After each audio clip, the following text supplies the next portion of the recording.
Mrs. Pockets has tasked me with printing some feet for our clothes drying rack so that it doesn't scratch the floor.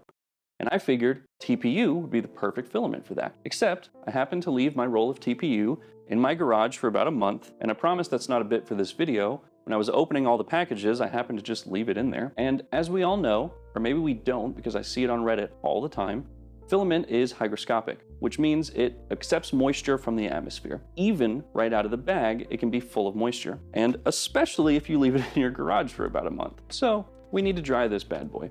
In my last video, we covered the Sunlu filament connector, and when they offered to send that to me, I asked them to send me their S4 filament dryer as well. Now, I don't want this channel to become a product review channel where I'm shoving shit down your face just to make some money with some little links in the description, but I do want to cover some products that I think are actually useful and show you my experience with them. And I figured this was the perfect way to show off the S4 filament dryer. Now, I already made a video about drying your filament, except none of you fucking watched it. And fortunately, this dryer is actually a lot better. And this time I have some better tests that we can use to make sure that this dryer actually works and we can see the performance of it. I'm gonna go ahead and run this print with this TPU as it is, probably full of water, and show you how bad it'll be if you print with wet filament. And then we'll cover those tests showing that this dryer works. We'll dry it and then see what happens. As I was loading the filament to run this print, you can actually hear that the filament is popping, and this is all the moisture that's in the filament just boiling off as it's loading into the nozzle. It's a new day, I've got a new pimple, and I got one of my tattoos touched up, so if it looks different, that's why. So now let's go ahead and take a look at this print that I did last time, and it looks exactly as bad as I thought it would. This print is objectively awful, and it's a good thing we have the dryer because we can try to fix it by drying the TPU. Now, before I just chuck the filament in here, I have a couple tests I want to run just to prove that this dryer works, because I've seen a lot that don't actually work. So let's kind of try to prove it before we use it. The first thing I want to do is turn it on and set a temperature on the screen, and then use this thermometer to actually verify that temperature up here at the top of the chamber, because I've seen tons of filament dryers where the probe is actually too close to the heating element, and so it's reporting a false temperature. Or it doesn't have the circulation to keep the temperature constant throughout the whole chamber. And I would kind of want to just prove that this thing is actually hitting the temp that it says that it is. All right, I just set it to 50 Celsius, which you can see right here. And then I'm going to wait until this number also says 50, and then we can check it up at the top. I set it to 50, and it's reading 49.50 now. And let's go ahead and check it with the thermometer up here. So if I turn this thing on, set it to Celsius, stick it in here. Hopefully we can see that. And it's reading 48.7, 0.8, 49. So right here at the top of the chamber, it is reading pretty much the same temperature that it's saying right here, which means that this is an actual accurate reading of what the temperature is everywhere inside the chamber. So now that I've confirmed that the temperature reading on the screen is accurate, what really matters for a filament dryer is that it can get the moisture out. Now, if you don't know, hot air actually has a higher volume of moisture that it can accumulate than cold air, and warm air in general drops the relative humidity of the space around it. And once that hot air gets the moisture, it needs a way to escape.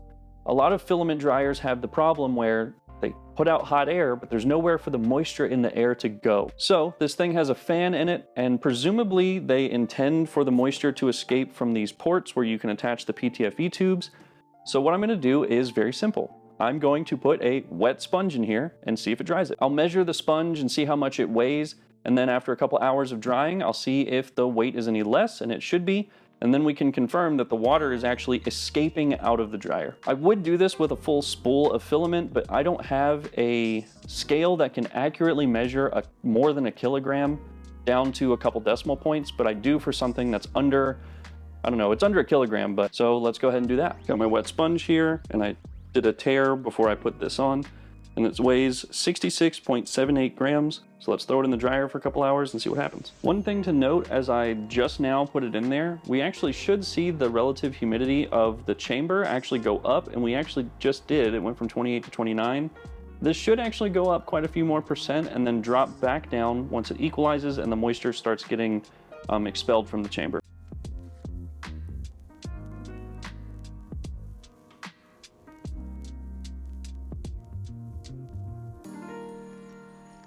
I went ahead and cut it off a little over 2 hours, so let's see how much water has come out of the sponge. And about half the volume, so I think it was like 66 something, and now it's 33 grams, which means the water is actually escaping from the sponge and out of the chamber, which means moisture is coming out, which is a good thing. I also went ahead and cut off this piece of the TPU, and since I can't measure a full kilogram, I figure I'll just measure some part of it. So 16.78 grams, we should be able to measure that and see how much moisture comes out of this filament when it's done drying. I went ahead and put the filament and the little sample in the dryer. I'm actually going to be out of the house all day tomorrow, so I set it to mode 2, which gets it to a target relative humidity, and then turns off, lets it get up to a certain humidity, then turns back on until it gets back down. So that way it'll just keep going all day tomorrow, and we can hopefully get as much moisture out of this as possible. It's been nearly 48 hours that the filament has been drying, so let's go ahead and take the sample out and weigh it to see how much water has gotten out of this small sample of filament. Previously, this piece of filament was 16.76 grams before I dried it, and now after drying, it weighs about 16.63 give or take, and I did the math over here. It's roughly a 0.7% difference. As you can see, it's still fluctuating a little bit, but the weight went somewhere, and it was most likely the water inside of it that evaporated out. And since we went ahead and measured that little piece of filament, I'll go ahead and load the full roll back onto the printer and run the same G-code and see if it looks any different. So while I let this print with the dry filament, I do want to talk a little bit about the dryer itself and some of the features that it has. When I let this thing dry for 48 hours, like I said, I did it on mode 2, which is where you set a maximum humidity.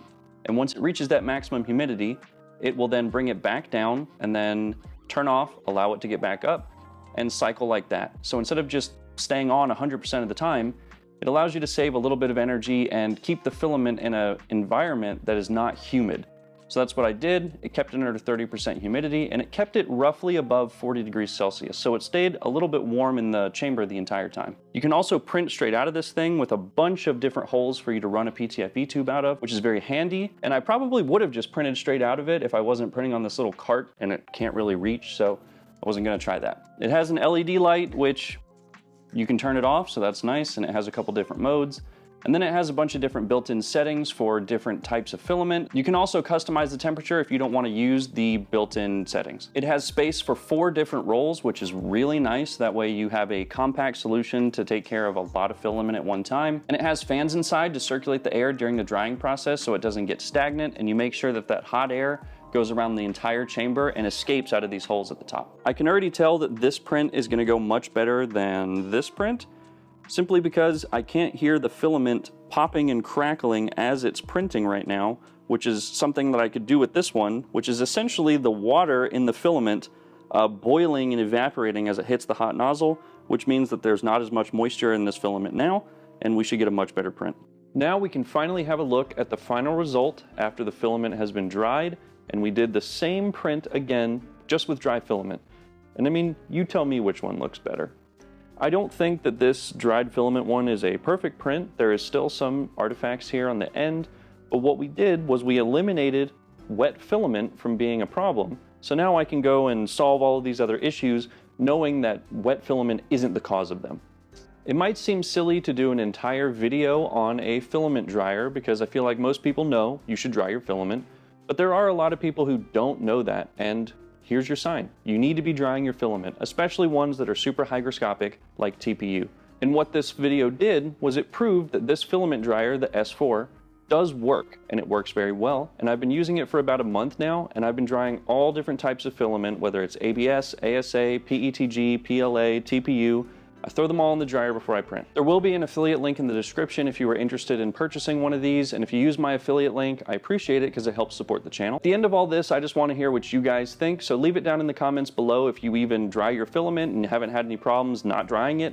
Do you already have a dryer? Do you already have an S4? I just want to hear from you guys. And if you learned something, leave a like. And I'm sorry this video took so long to get out. My real job gets in the way of this YouTube stuff. It's very much a side business for me. And so I'm trying to get some more stuff out this month, but keep on the lookout for that. And always remember, it doesn't matter how wet your filament is or what kind of dryer you have. If you subscribe, your prints will always come out buttery smooth. I'll see you guys in the next one.